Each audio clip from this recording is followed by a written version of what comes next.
ਮਿੰਟੂ ਜੀ ਅਗਲੀ ਖਬਰ ਦੇ ਵੱਲ ਵਧੀਏ ਤੇ ਗੱਲ ਕਰੀਏ ਪੰਜਾਬ ਮਹਿਲਾ ਕਮਿਸ਼ਨ ਦੀ।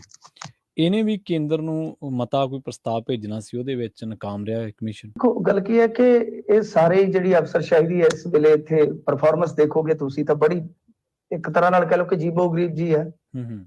ਹੁਣ ਚਾਹੇ ਐਸਐਸਪੀ ਵਾਲਾ ਪ੍ਰਕਰਨ ਲੈ ਲਓ, ਉਹਦੇ ਚ ਕਿੰਨੀ ਫਜ਼ੀਅਤ ਹੋਈ ਹੈ ਖੁਦ ਚੀਫ ਮਿਨਿਸਟਰ ਦੀ। ਫਿਰ ਇਸ ਤੋਂ ਇਲਾਵਾ ਆ ਕਿੰਨੀ ਫਜ਼ੀਅਤ ਹੋਈ ਆ ਛੁੱਟੀ ਦੇ ਟਾਈਮ ਨੂੰ ਲੈ ਕੇ ਪਿੱਛੇ ਤੁਰੇ ਚੱਲੋਗੇ। 100 ਤੋਂ ਵੱਧ ਮਾਮਲਿਆਂ ਦੇ ਵਿੱਚ ਮਹਿਕਮਿਆਂ ਨੇ ਹਾਲੇ ਇਹਨਾਂ ਨੂੰ ਮਤਲਬ ਕਿ ਪ੍ਰਵਾਨਗੀ ਨਹੀਂ ਦਿੱਤੀ ਵਿਜੀਲੈਂਸ ਵਾਲਿਆਂ ਨੂੰ, ਹਿਸਾਬ ਲਾ ਲਓ। ਤਾਂ ਬਹੁਤ ਮਾਮਲੇ ਨੇ ਇਸ ਤਰ੍ਹਾਂ ਦੇ। ਤਾਂ ਖੈਰ ਗੱਲ ਇਹ ਆ ਕਿ ਹੁਣ ਇਸ ਮਾਮਲੇ ਦੇ ਵਿੱਚ ਇੱਕ ਵੱਡੀ ਗੱਲ ਜਿਹੜੀ ਨਿਕਲ ਕੇ ਆ ਰਹੀ ਹੈ ਕਿ ਕੇਂਦਰ ਸਰਕਾਰ ਵੱਲੋਂ ਹਰ ਸਾਲ ਕਰੋੜਾਂ ਰੁਪਏ ਦਾ ਫੰਡ ਜਾਰੀ ਕੀਤਾ ਜਾਂਦਾ, ਪਰ ਪੰਜਾਬ ਦੇ ਮਹਿਲਾ ਕਮਿਸ਼ਨ ਵੱਲੋਂ ਪਿਛਲੇ 4 ਸਾਲਾਂ 'ਚ ਇੱਕ ਵੀ ਪ੍ਰਪੋਜ਼ਲ ਨਹੀਂ ਘੱਲਿਆ ਗਿਆ। ਤਾਂ ਜਦੋਂ ਭੇਜਿਆ ਹੀ ਨਹੀਂ ਗਿਆ ਤਾਂ ਫਿਰ ਉਹਨਾਂ ਨੇ ਪੈਸਾ ਤੇ ਲੈਣ ਨੂੰ ਕਾਹਦਾ ਦੇਣਾ ਸੀਗਾ। ਤਾਂ ਖੈਰ ਜਿਹੜੇ ਮਹਿਲਾ ਕਮਿਸ਼ਨ ਦੇ ਹੈਗੇ ਨੇ ਚੇਅਰਪਰਸਨ ਬੀਬੀ ਗੁਲਾਟੀ ਜੀ, ਉਹਨਾਂ ਨੂੰ ਚਾਹੀਦਾ ਕਿ ਆ ਜਿਹੜਾ ਤੁਸੀਂ ਕਰਦੇ ਹੋ ਜ਼ਿਆਦਾਤਰ ਲਾਈਵ ਲੂਵ, ਇਹਨੂੰ ਥੋੜਾ ਜਿਹਾ ਵਿਰਾਮ ਦਿਓ, ਥੋੜਾ ਜਿਹਾ ਬ੍ਰੇਕ ਦਿਓ, ਥੋੜਾ ਡਾਟੇ ਦੀ ਬਚਤ ਹੋਏਗੀ, ਥੋੜੀ ਸਮੇਂ ਦੀ ਬਚਤ ਹੋਏਗੀ ਤੇ ਥੋੜਾ ਕੰਮ ਵੱਲ ਵੀ ਧਿਆਨ ਜਾਏਗਾ। ਸੋ ਕਹਿਣਾ ਨਹੀਂ ਚਾਹੀਦਾ, ਤਾਂ ਇਹਨਾਂ ਨੂੰ ਸਲਾਹ ਦੇਣੀ ਨਹੀਂ ਚਾਹੀਦੀ। ਉਹਦੇ ਤੇ ਬੈਠੇ ਨੇ, ਸਿਆਣੇ ਨੇ, ਪੜ੍ਹੇ ਲਿਖੇ ਨੇ, ਪਰ ਕਮਾਲ ਦੀ ਗੱਲ ਇਹ ਹੈ ਕਿ ਤੁਸੀਂ ਬਹੁਤ ਅਹਿਮ ਮਾਮਲਿਆਂ ਦੇ ਵਿੱਚ ਤੇ ਸੁਰਖੀਆਂ 'ਚ ਆ ਜਾਂਦੇ ਹੋ, ਪਰ ਜਿਹੜੇ ਕੰਮ ਅਹਿਮ ਤੁਹਾਡੇ ਕਰਨ ਵਾਲੇ ਨੇ ਉਹ ਵੀ ਤੇ ਕਰੋ ਨਾ।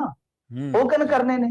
ਤੁਹਾਡੇ ਸਾਹਮਣੇ ਖਬਰ ਨਿਕਲ ਕੇ ਆ ਰਹੀ ਹੈ, ਵੇਖੋ ਕਿੰਨੀ ਵੱਡੀ ਹੈ ਕਿ ਪਿਛਲੇ 4 ਸਾਲ ਤੋਂ ਕੋਈ ਇਹਨਾਂ ਨੇ ਪ੍ਰਪੋਜ਼ਲ ਬਣਾ ਕੇ ਨਹੀਂ ਘੱਲਿਆ। ਤੇ ਫੇਰ ਕਹਿਣਗੇ ਕੇਂਦਰ ਸਾਡੇ ਨਾਲ ਵਿਤਕਰਾ ਕਰਦਾ ਹੈ ਜੀ, ਕੇਂਦਰ ਮਾੜਾ ਹੈ ਜੀ, ਫਲਾਹ ਹੋ ਗਿਆ, ਇਹ ਤਾਂ ਸਾਡੇ ਨਾਲ ਵੈਰ ਕੱਢਦੇ ਨੇ। ਸੋ ਜਿਹੜੀਆਂ ਤੁਹਾਡੀਆਂ ਆਪਣੀਆਂ ਜ਼ਿੰਮੇਵਾਰੀਆਂ ਉਹਨਾਂ ਨੂੰ ਵੀ ਪੂਰੀਆਂ ਕਰੋ ਜਨਾਬ। ਜੀ ਬਿਲਕੁਲ ਕਰਨਾ ਚਾਹੀਦਾ। ਮਿੰਟੂ ਜੀ ਅਗਲੀ ਖਬਰ ਦੇ ਵੱਲ ਵਧੀਏ ਤੇ ਗੱਲ ਕਰੀਏ ਪੰਜਾਬ ਮਹਿਲਾ ਕਮਿਸ਼ਨ ਦੀ। ਇਹਨੇ ਵੀ ਕੇਂਦਰ ਨੂੰ ਮਤਾ ਕੋਈ ਪ੍ਰਸਤਾਵ ਭੇਜਣਾ ਸੀ, ਉਹਦੇ ਵਿੱਚ ਨਾਕਾਮ ਰਿਹਾ ਇਹ ਕਮਿਸ਼ਨ। ਦੇਖੋ ਗੱਲ ਕੀ ਹੈ ਕਿ ਇਹ ਸਾਰੇ ਜਿਹੜੀ ਅਫਸਰਸ਼ਾਹੀ ਹੈ ਇਸ ਵੇਲੇ ਇੱਥੇ ਪਰਫਾਰਮੈਂਸ ਦੇਖੋਗੇ ਤੁਸੀਂ ਤਾਂ ਬੜੀ ਇੱਕ ਤਰ੍ਹਾਂ ਨਾਲ ਕਹਿ ਲਓ ਕਿ ਜੀਬੋ ਗਰੀਬ ਜੀ ਹੈ। ਹੁਣ ਚਾਹੇ ਐਸਐਸਪੀ ਵਾਲਾ ਪ੍ਰਕਰਨ ਲੈ ਲਓ, ਉਹਦੇ ਚ ਕਿੰਨੀ ਫਜ਼ੀਅਤ ਹੋਈ ਹੈ ਖੁਦ ਚੀਫ ਮਿਨਿਸਟਰ ਦੀ। ਫਿਰ ਇਸ ਤੋਂ ਇਲਾਵਾ ਆ ਕਿੰਨੀ ਫਜ਼ੀਅਤ ਹੋਈ ਆ ਛੁੱਟੀ ਦੇ ਟਾਈਮ ਨੂੰ ਲੈ ਕੇ ਪਿੱਛੇ ਤੁਰੇ ਚੱਲੋਗੇ। 100 ਤੋਂ ਵੱਧ ਮਾਮਲਿਆਂ ਦੇ ਵਿੱਚ ਮਹਿਕਮਿਆਂ ਨੇ ਹਾਲੇ ਇਹਨਾਂ ਨੂੰ ਮਤਲਬ ਕਿ ਪ੍ਰਵਾਨਗੀ ਨਹੀਂ ਦਿੱਤੀ ਵਿਜੀਲੈਂਸ ਵਾਲਿਆਂ ਨੂੰ, ਹਿਸਾਬ ਲਾ ਲਓ। ਤਾਂ ਬਹੁਤ ਮਾਮਲੇ ਨੇ ਇਸ ਤਰ੍ਹਾਂ ਦੇ।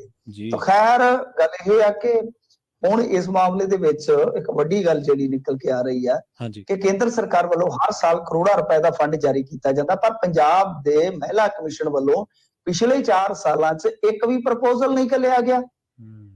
ਤਾਂ ਜਦੋਂ ਭੇਜਿਆ ਹੀ ਨਹੀਂ ਗਿਆ ਤਾਂ ਫਿਰ ਉਹਨਾਂ ਨੇ ਪੈਸਾ ਤੇ ਲੈਣ ਨੂੰ ਕਾਹਦਾ ਦੇਣਾ ਸੀਗਾ। ਤਾਂ ਖੈਰ ਜਿਹੜੇ ਮਹਿਲਾ ਕਮਿਸ਼ਨ ਦੇ ਹੈਗੇ ਨੇ ਚੇਅਰਪਰਸਨ ਬੀਬੀ ਗੁਲਾਟੀ ਜੀ, ਉਹਨਾਂ ਨੂੰ ਚਾਹੀਦਾ ਕਿ ਆ ਜਿਹੜਾ ਤੁਸੀਂ ਕਰਦੇ ਹੋ ਜ਼ਿਆਦਾਤਰ ਲਾਈਵ ਲੂਵ, ਇਹਨੂੰ ਥੋੜਾ ਜਿਹਾ ਵਿਰਾਮ ਦਿਓ, ਥੋੜਾ ਜਿਹਾ ਬ੍ਰੇਕ ਦਿਓ, ਥੋੜਾ ਡਾਟੇ ਦੀ ਬਚਤ ਹੋਏਗੀ, ਥੋੜੀ ਸਮੇਂ ਦੀ ਬਚਤ ਹੋਏਗੀ ਤੇ ਥੋੜਾ ਕੰਮ ਵੱਲ ਵੀ ਧਿਆਨ ਜਾਏਗਾ।